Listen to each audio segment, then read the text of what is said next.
Constitution or the conventional number of justices of the Supreme Court every 10 years, calling for broader consultations with other key stakeholders such as the Council of State and Parliament. From the foregoing, it is clear that the Chief Justice sought to put forward the names of these judges as though they were being proposed by the Attorney General on behalf of President Akufo-Addo.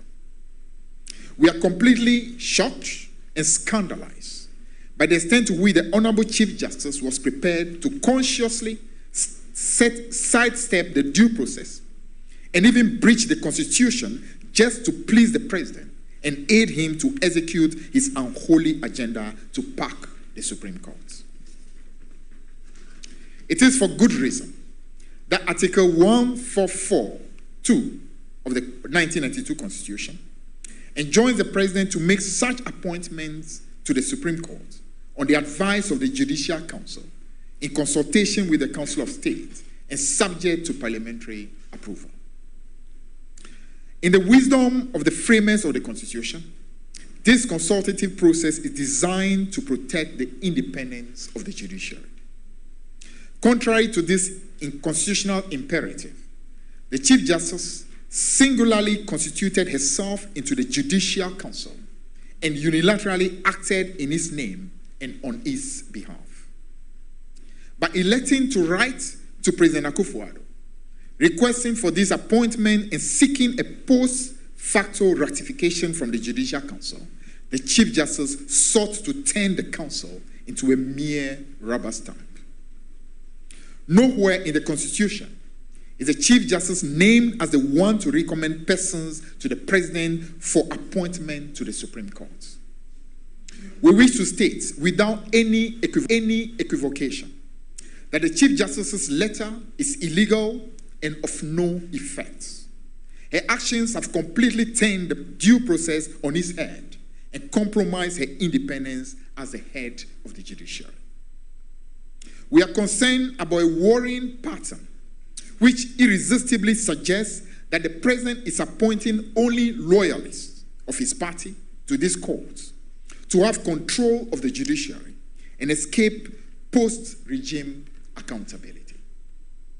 It is also very clear that the President is packing the courts ahead of the impending presidential and parliamentary elections with judges who are sympathetic to his party. Such deliberate politicization and bastardization of independent institutions of states, including the judiciary, will negatively impact the peace and stability of our country. It is trite knowledge that without a fair and impartial judiciary, democracy and constitutionalism will suffer. That is why this must be an issue of huge national concern, as it adds to the many other issues that already pose big threats to the peace and stability of our democracy. Already, President Akufo-Addo has appointed as many as 15 judges to the same Supreme Court since 2017. This exceeds the 7 appointments made to the Supreme Court by both President John Evans Atta Mills and President John Mahama over the 8 years of the NDC. President Mills appointed 3 judges to the Supreme Court, while President Mahama appointed 4 judges to the Apex Court. If President Akufo-Addo and the Chief Justice are not restrained in their unholy alliance to appoint 5 additional judges to the Supreme Court, it will bring to 20 the number of judges appointed by President Akufo-Addo alone to the Supreme Court. While the Constitution of Ghana does not put a cap on the number of judges to be appointed to the Supreme Court, it is very clear that the framers had operated on a reasonable assumption that all presidents will be mindful of endless appointment to the Apex Court and its consequences. The framers of the Constitution clearly did not contemplate an Akufo-Addo presidency, where the Apex Court will become packed with loyalists of the president and his political party.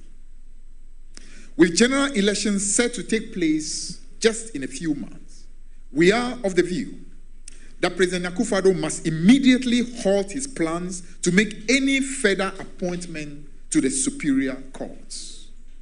This is in view of the fact that he has already packed the court with too many of his loyalists, to the disbelief of many right-thinking Ghanaians and consummate Democrats.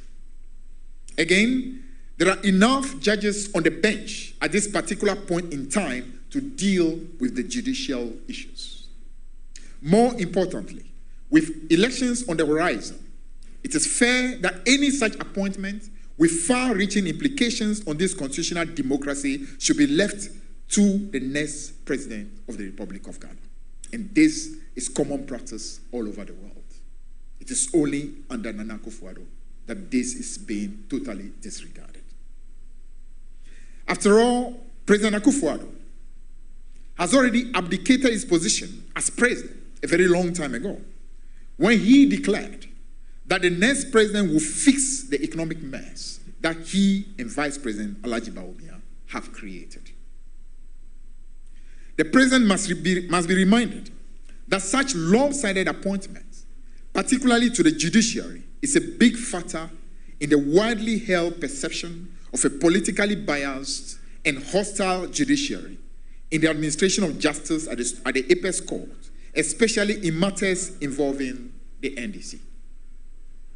President Akufo-Addo must therefore take a cue and desist from any further appointments to the Supreme Court at this time, in order to help de-escalate the perception of bias on the part of the judiciary.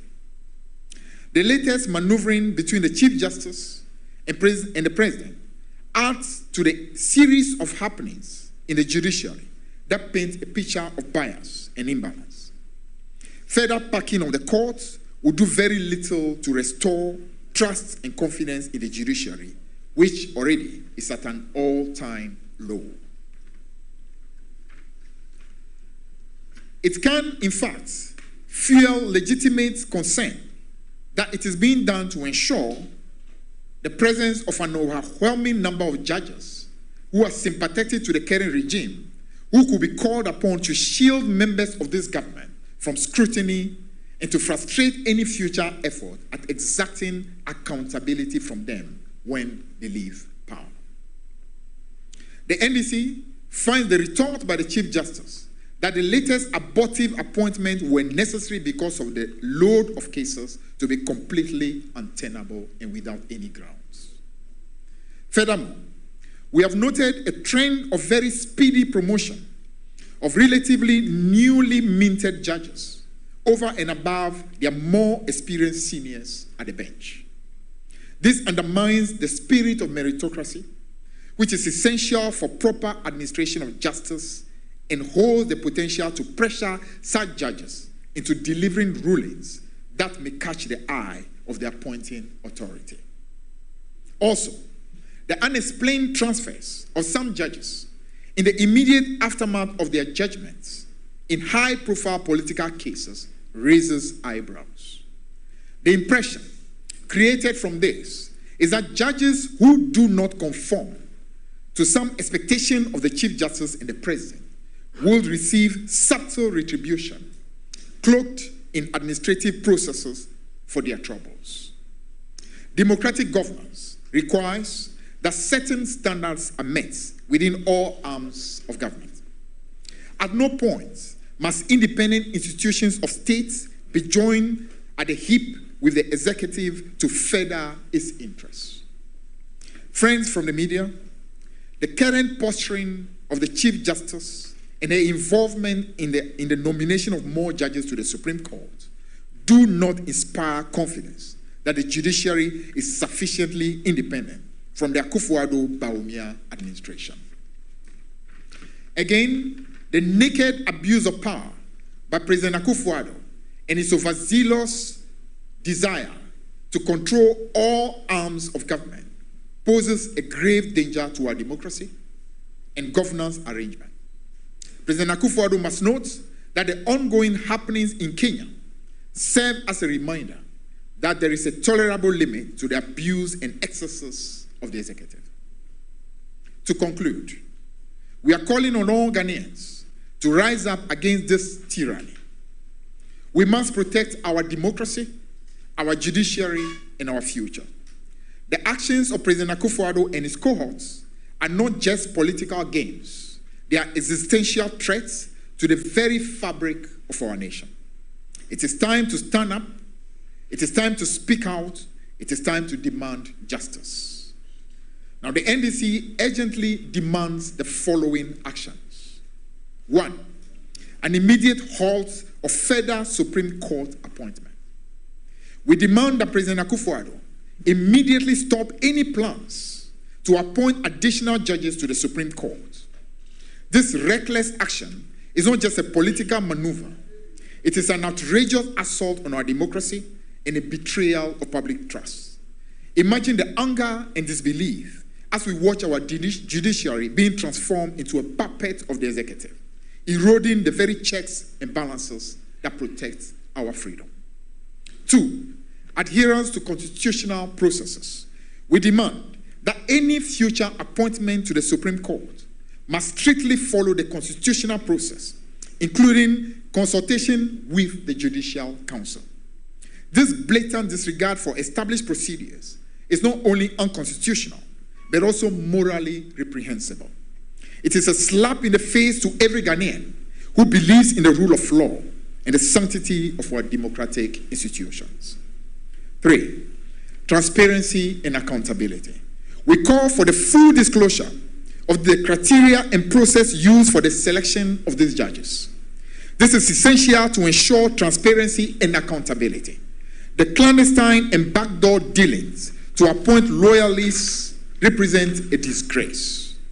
This hidden agenda fuels public distrust and fosters a culture of corruption and undermines the integrity of our judiciary. 4, judicial independence.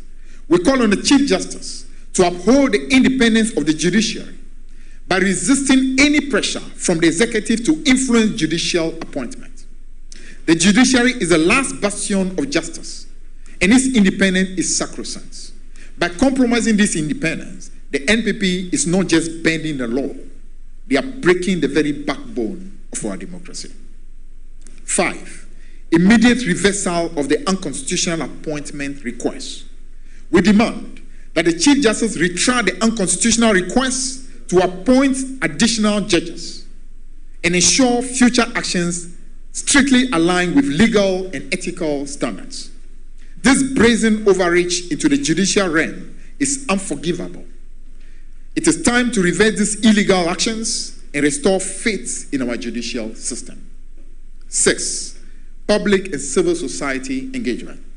The government must engage with civil society, legal professionals, and the public to discuss and review the process of judicial appointment, to restore trust and ensure fairness. The voice of the people must be heard. The current administration's attempts to silence dissent and operate in the shadows represent a direct threat to our democratic principles. 7, ensuring merit-based appointment. Future judicial appointment must be based on merit, experience, and integrity, rather than political affiliations or loyalties. This is not just about filling seats. It is about ensuring justice for all Ghanaians. The NPP's nepotism and cronyism are creating a judiciary that serves only their interests and not the interests of the people of Ghana. 8, protection of judicial officers. Safeguards must be established to protect judges from political influence and retribution, ensuring they can perform their duties without fear of repercussions. Our judges must be free to uphold the law without fearing for their careers or their lives. The NPP's tactics of intimidation and coercion must be stopped to preserve the sanctity of our judiciary. Ladies and gentlemen, our beloved nation stands at a precipice. Our democracy, painstakingly built by the sacrifices of our forebears, is under a grave threat from those who are sworn to uphold it. The blatant, unconstitutional actions of President Akufo-Addo and Chief Justice Gertrude Kotokonu are not just political maneuvers. They are a direct assault on our judicial independence and the very soul of our democracy. Imagine a Ghana where the judiciary becomes a mere extension of a failed executive, a tool for political retribution rather than justice. This is not the Ghana we pledge to fight for. This is not the Ghana we want to pass down to our children. We cannot and we must not remain silent. Our silence will only embolden those who seek to undermine our democratic institutions. We must rise with one voice, loud and clear, to defend our judiciary, to protect our democracy, and to preserve the integrity of our country. Let every Ghanaian, young and old, men and women from every corner of our land stand up against the travesty and brazen attempt to hijack the judiciary. Civil society, the clergy, and all democracy-loving citizens must join hands in this fight. This is not just about political affiliations. This is about the very future of our nations. Let us show the world that Ghanaians will not stand for tyranny, for corruption, and for the erosion of our democratic values. Let us fight with every breath to ensure that justice prevails, to ensure that our institutions remain independent, and that our democracy remains strong. For the sake of our children, for the sake of our future, let us unite and demand accountability. Let us rise and reclaim our nation from the grip of those who seek to destroy it. This is our Ghana. This is our democracy.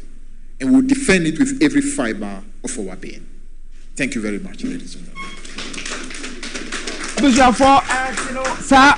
Press conference NEDC headquarters and what is General Secretary for Pension Edema NEDC Amanyukono Franklin Fifi Aviquete what is what and Seminole to Dan Wapotoye and what MI and some worker say Chief Justice Mami Penya wano ene da judge for ano ehwaten tene ho nsem so Ghana ha mame Gertrude Esaba tokono atwo krata koma mampanyi se wo hia ajage for bebre ewo Supreme Court omayi court batan a ewo kroma no ema NDC for chire se woroma tese mampanyi enso ehwehwem ayiye bi mu a wonom susu se wonom ene mampanyi ekona na Wamo eba chese juma wo ba bedie no nyade se ebeba beboa Ghana for na emom no wamo ba na eya manyosem efrefra wo ho ntade ehyehyehye wo no eyajaje for ntade de nso uyi na odifiri ho a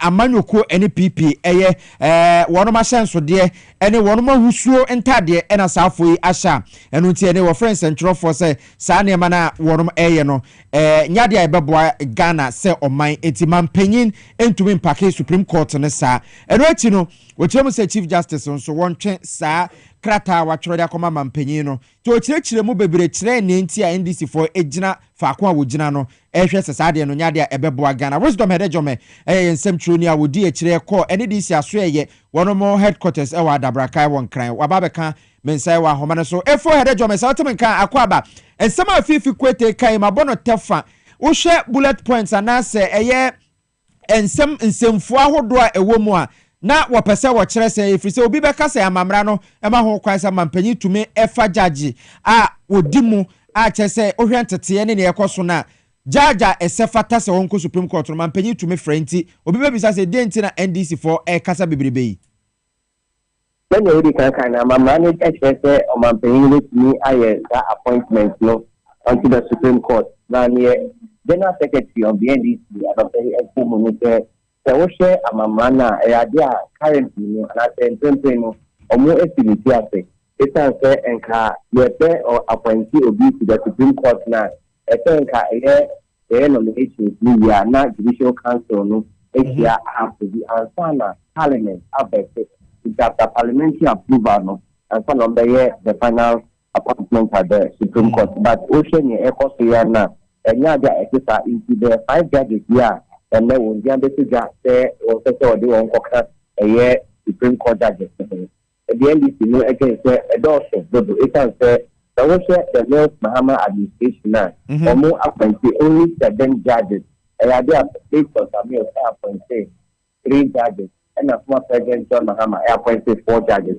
but within 2017 to 2024 year the Secretary President Akufo-Addo appointed 15 Supreme Court judges.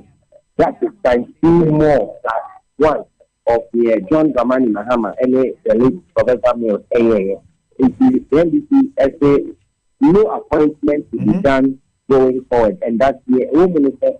At every time when make any new appointment, they leave it for the next administration, especially Wabia or more effort elections. Okay. Or more NDC for no against that appointment, any the chief justice it is just in the site where on the party the Supreme Court with NPP for Ubekaya, General Secretary of the NDC, the NPP and as the president of the next government and as the next president of the bank obey NPP no Lobehan Ramano. Now on the babes of the economic problems by the water. Okay. Now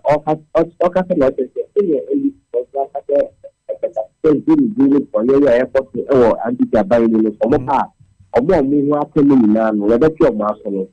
the same thing about the better of happy the Supreme Court. To be a day attend a court, the attendance in Libya. This is a long point where entity 20. About TV. 10 years after 2 years, anchor, get the Mawono, was that 80 anchor. Me and what did you just say? You sent to me. I think, over your officer, the any appointment, one thing. Okay, it's wisdom, sir, and some 4 way at Wabon Tofano, Afena and Comono, Asha City, Ebepe.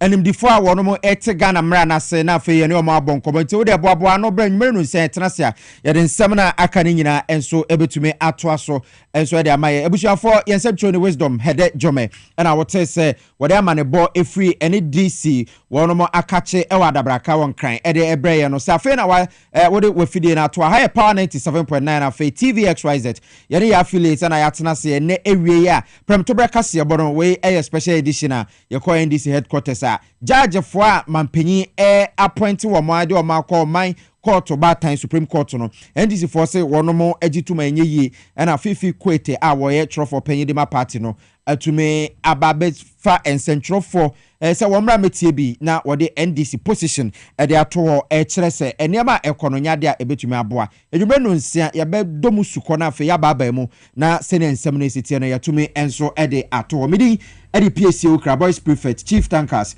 honorable with our constituency menua amapoma checheku ena ya tena sa ye de sa eye Kasiebo Sronkon e de ebremo ye ne affiliate nyina ena sabre ye de Kasiebo enso ye de bremo nyemfa aseda emma solar natural clinic sa waboa ye na fe ex natural mineral water insu papa ye nom na afe enijemu areho mu nsu a FDA e de stamp aboso no opedodo etu akomelcom aye won kran ha bia na fe TVXYZ video ha woba wobetumi enya bi na wonso watumi atofre 05962735546 na fe one empanyfo entwetwe nkomopoma ma memra so na yenko ensem foforo mu na yenhwe ne enu so etwegu ewo baabi ye to aso ne akonsem foforo wo my Ghana mra hye bedwa ho ne ebegina ye behwe a emra hye bedwa fie wo mu asetena so ya ne ma hodo ye twa so mo dwene ho ebeto wo mapono so na matu ne sere ne abasa ne nkra ye nya ene se ye rasama lokuja tabla kwa ya ono ye north town mra hye bedwa ne nyame ya adom akwanya ba o wonsemfo baako bi opeso bisa e de fascinate fo na muntu a wo tu se wo mo hotels ahodo bi enim se ye o manager pade no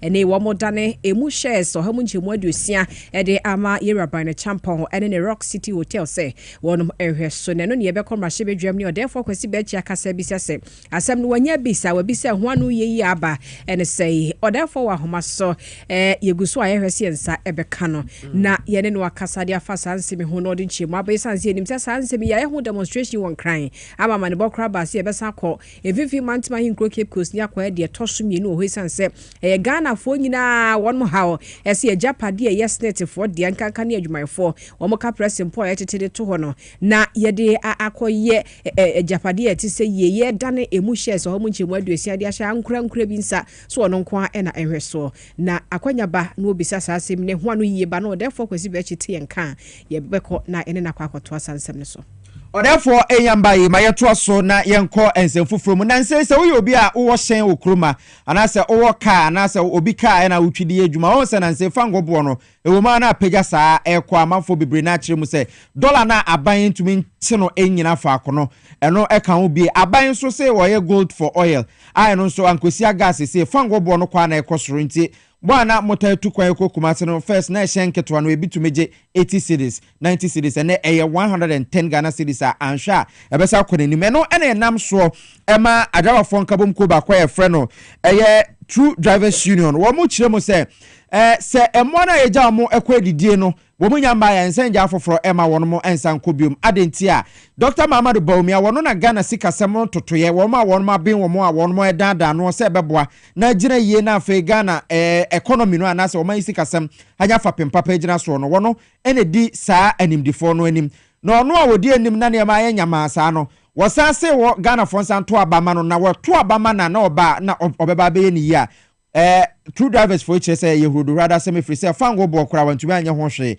na yensa akwa akoto abama no wo kire mu say Ghana fo nim na wato aba de ma ewra Mamadou Bawumia na say enye hell dia na prison na wode Ghana fo ekwa akohye wakasa ya wodwabo ase dwumedie so opanyin a wono kasama kue de yawberima yenkotie no dia ekosu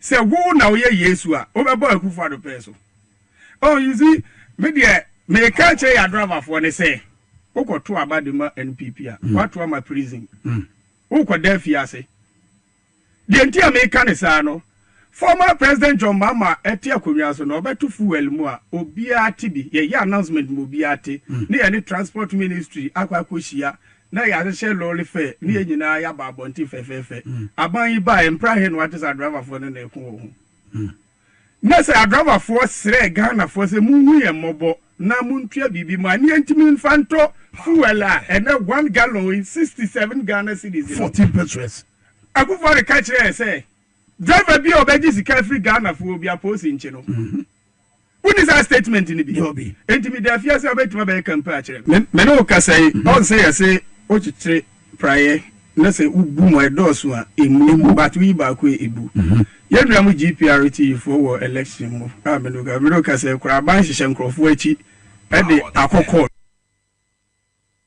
yawberima kasat edema adawafo kabom kwa ye friend True Drivers Union wono mo na o mkire me se kroma obi ani ho beka no krede a kire eye nana akufado a wo mo de wo beka no kre na o kire mo se 2016 na hwe fango bo a ene o hwe fango bo a na se nana akufado ba no a tese wada e wa konwa no so a wo kire mo se ni kwa se Ghana fo nya gidie wo nana akufado ba bie mu se wono ne beba ababa ye Ghana yi enti me de guitar na ye dey ya de guitar na to petru me je ni nim ni se me kwa ba menya kakra hye me ho a menya bi ahwe fie na so de mumu to petrol so na digital kwan no wo de mumu to petrol me kwa me de Ghana card amomo ne yabu wei ebo e de ama me wei bo Ghana card na utimi e de register wo na yabu wei bo e de ama awe wei bo no me enso na ato aka e ke enso eri se no wa hyen no omo frɛ eba se omo kwan enye no omo ni Ghana card obi wo kasa wo hwe nachi na the whole PAD the car asem enti a wo se Ghana card wo mfa so che interchange enti nso ni to aye no ye de car ni nam Ghana card no so misre Ghana for de oman ni ko no ma ye hwe ne se enu ani o wo beje ni se ne sanitary pad be menya platform bi ameka de na John Mahama de che mo free na MPP vocals wo de rituals no me ka bi and then what the tax ya to so when me say who go 20 Ghana cedi kwa wunya oba nya boni o that time no mo ka no na 3 cedi 50 pesos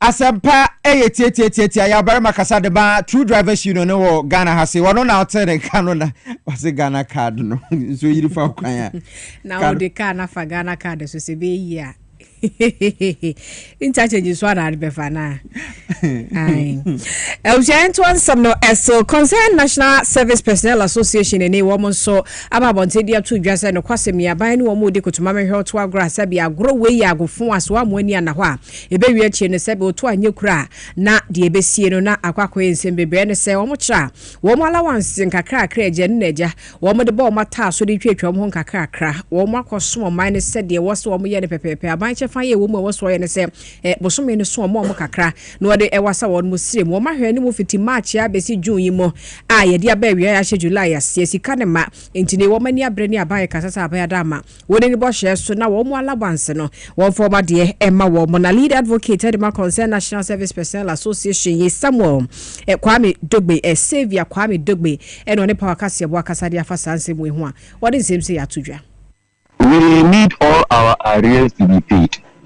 And in the letter I sent to you last night, we stated clearly that we want all our national service goods to be paid.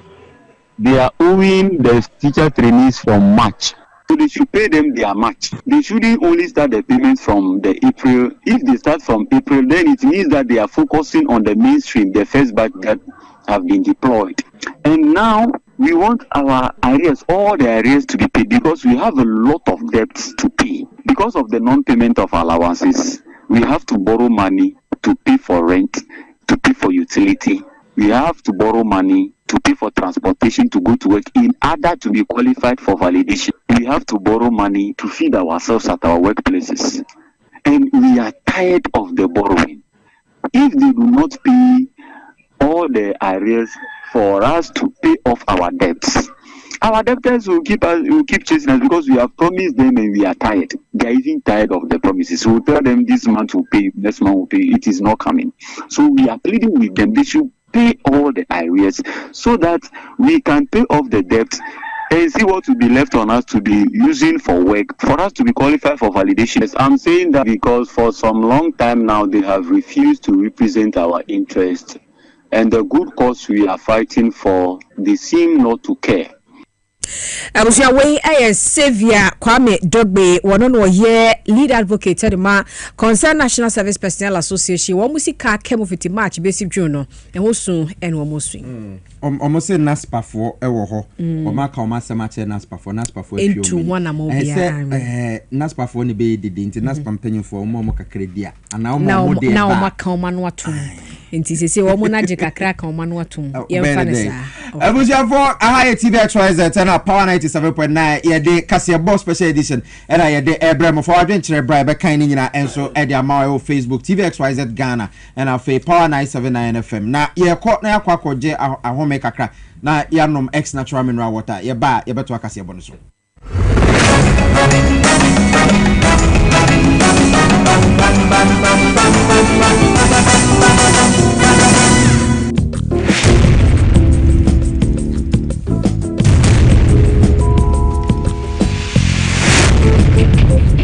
The average human body mass should have at least 60% water for optimal performance in any physical or mental exercise.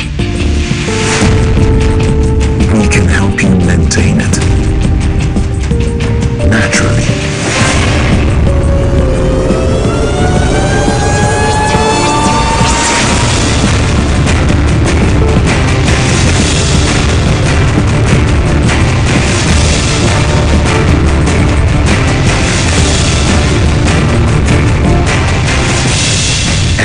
Natural mineral water. Simply natural. For bulk purchase, call 0596 273 546 or 0596 273 547. This advert is FDA approved.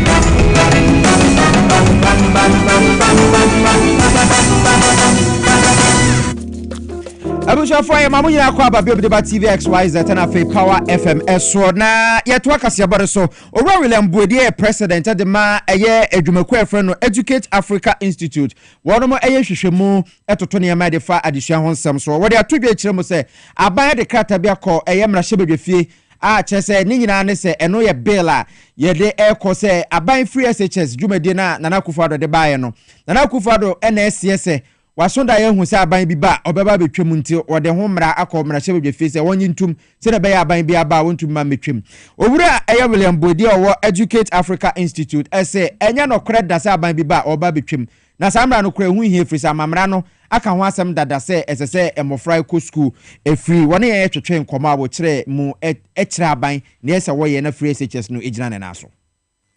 The fact that it is classified under the Article 25 plus 1B. No. If you say, oh yeah, a project like this, you need resources. If you lack of facilities, lack of resources, lack of professionals, no, that is the responsibility of the government now when implementing some policy. No, and there's no fair. You didn't have policy approval and sana. If you was a corner, yes, you are. A previous term, I send an experience. Free assistance, we run a career. Now, say, Omuka, I say, we turn us. Ghana go a supreme act of Obama. And also, the first parliament, FIDQ, may every no one won't say. Yeah, budget. You can have the community of education. Using it to seriously. I abandon running away from responsibility. And then I'm a year to be a agree. In the future, there's no need to seek for parliamentary approval. In Yemen, because I am a year education minister. And this is a good book. I was saying to a scanner corner, a year to my son, yes, a fata. And I was here. Women say, I'm not going to want yes, I didn't know. A year constitution together. I abandon or responsible.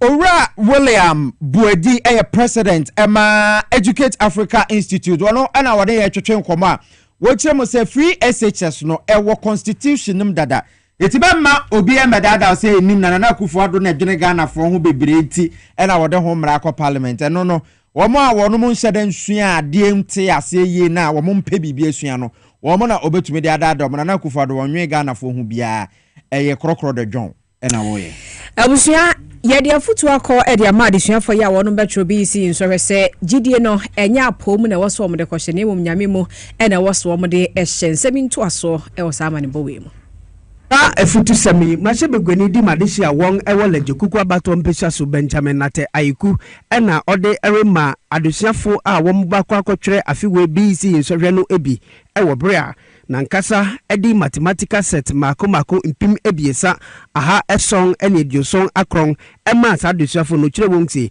won fa won ani ento onyankropon ene nia won akyerekyerefo no akyere won no eso ade amusua no omo ebi na beba nti omo yiri mu esua woni ne say responsible mock ema omo try na mock no ebi say so kana so na sana be otwa obenya kudru na mock no gazano eno gazano otwa ombo na kwa is that bano ebi tiba me exams nti so omo mu sua dia emu ya se uba ko pe apo omtafo na apo adesuafo ibia wo monya master TB ede na CPCA ekoma mache begweni sha ni bosi nsofie wo betwere no kwampaso. We are happy that he has given us this master to assist us for writing the examination. For it takes only a good man to perform and give us all these stuff to operate and pass our exams BC. On behalf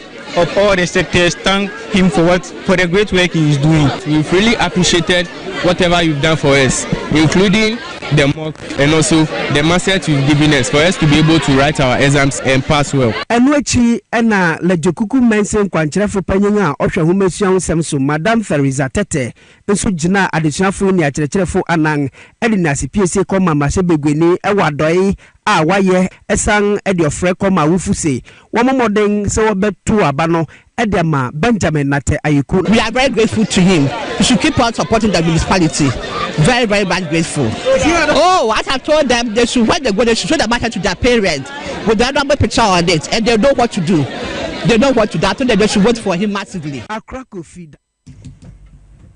Entiamane bowe every lejokuku abato mpeswa so ena Accra Kofi Dakon ede ebe somyen. Eko na Paul ameno soji ase yento abama JMN Professor Nana Jiropoku Ajima na Sadama Penyo a wono eyemra shebedwani a wo ba wo Amasama Ga West yada se Rabia to Ibrahim say NDC all the way. Tabi mu say the key policies ay rajo ma amade aba wabo 24-hour economy wabo free free primary health care wasan abo national employment centers and afi economic decline chese na nakufa dudu ya kwe no so wabose woba obeba na waba beboa manema ensu atumi akọ enkanti ose monto aba no emfa emma yewura John Dramani Mahama na message we so ayede etuapo enso no every Ronald Sylveston ho and what the about say current direction of the country no say there akọ beyond partisan politics say nyankopo amfafia and we are Ghana beyond 2026 no and we are Ghana no better pansam enidaso ni ho o man nkoye na fe nso no economy na say eduane kran so boy den anema enkoye entira o mo demand accountability into United Voices for Change Sylveston Ronald entry enso ne dia wode ebaye no asada kese yadema Solak Natural Clinic Dr. Solomon Apia Kubia KNUST trained doctor ne wo de duro sonko aba ne Solak Natural Clinic wa mesra wanya kidney stones nya de menwu ntem eduro wo hokọ na kwaje amanfo di ho dance pa okọ ho amanfo to matwitwa pictures say kidney stone nipa no jonso a otumu say yes adena ba ama ono nso no ne ho ato no liver problems bra yebetuma abo ne obi a kakra na ona se atata wanu medro sa bra Solak Natural Clinic e okokomlemle e won kran ha say udru ho a yedwuma efo anim te enim den so na edrono so bo eda fombra na behwe ho na ne man konka efise mfidie ne de abusu pa fra 0553 932631 0553 932631 kokomlemle ya ben hava senior high school or Royal Castle Road no so ama Sierra Mwasese money at 9 na we dey tell you be be chamber and hall self-contained or South Labadi enti will be 0241928210 will be or South Labadi awadama chamber and hall self-contained kama no wafre